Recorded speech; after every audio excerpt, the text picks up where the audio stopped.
সকলোকে পুনৰবাৰ স্বাগতম সঞ্জীৱ চেতিয়া ইউটিউব ব্লগ চেনেলটোলৈ। আৰু বহুত দিন ভিডিঅ' বনোৱা নাছিলোঁ ইউটিউবত দিবৰ বাবে। আজি বনাই দিছোঁ, যিহেতু মোবাইলবিলাক প্ৰব্লেম আছিলে আৰু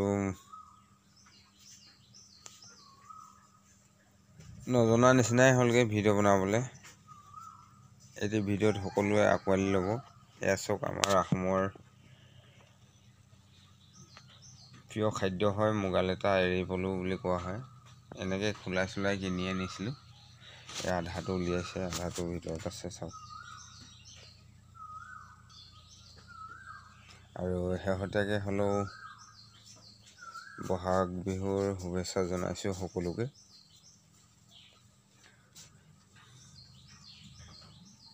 কোনে কোনে খাই ভাল পায় জনাব।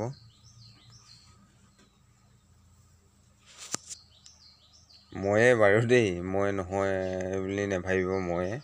কাৰণ দুটা মোবাইল লৈছোঁ, এটাই লাইট জ্বলাইছোঁ, এটাই হেৰি কৰিছোঁ আৰু বিচনাতে বহি আছোঁ ৰাতিপুৱাই।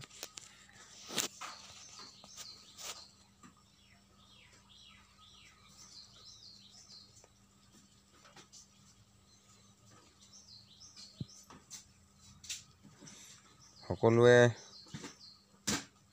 সঞ্জীৱ চেতিয়া ইউটিউব চেনেলটো, ব্লগ চেনেলটো ছাবস্ক্ৰাইব কৰিবলৈ নাপাহৰিব আৰু লগতে লাইক, কমেণ্ট, শ্বেয়াৰ কৰিব। যিহেতু লাহে লাহে ভাবিছিলোঁ ইউটিউবত ভিডিঅ' দিয়া নাই, ছাবস্ক্ৰাইবাৰ বঢ়া নাই, কিন্তু এতিয়া আজি চাইছোঁ ভালেমান ছাবস্ক্ৰাইবাৰ হ'ল। আৰু কি ক'মনো, বিহু গোটেই মাহটোৱে বিহু, শেষো হোৱাগৈ নাই। আৰু ক'ৰবাত যাম বাৰু, বহাগী মেলা আদৰণিটো দেখাব নাপালোঁ ইউটিউবত। বহাগী মেলাকে দেখামগৈ আৰু বহাগী বিদায় দেখুওৱা হ'ব চিমেণ্ট চাপৰিত ভিডিঅ'। চাই থাকিব সকলোৱে, কমেণ্ট কৰিবলৈ নাপাহৰিব দেই। বাই বাই এতিয়ালৈ।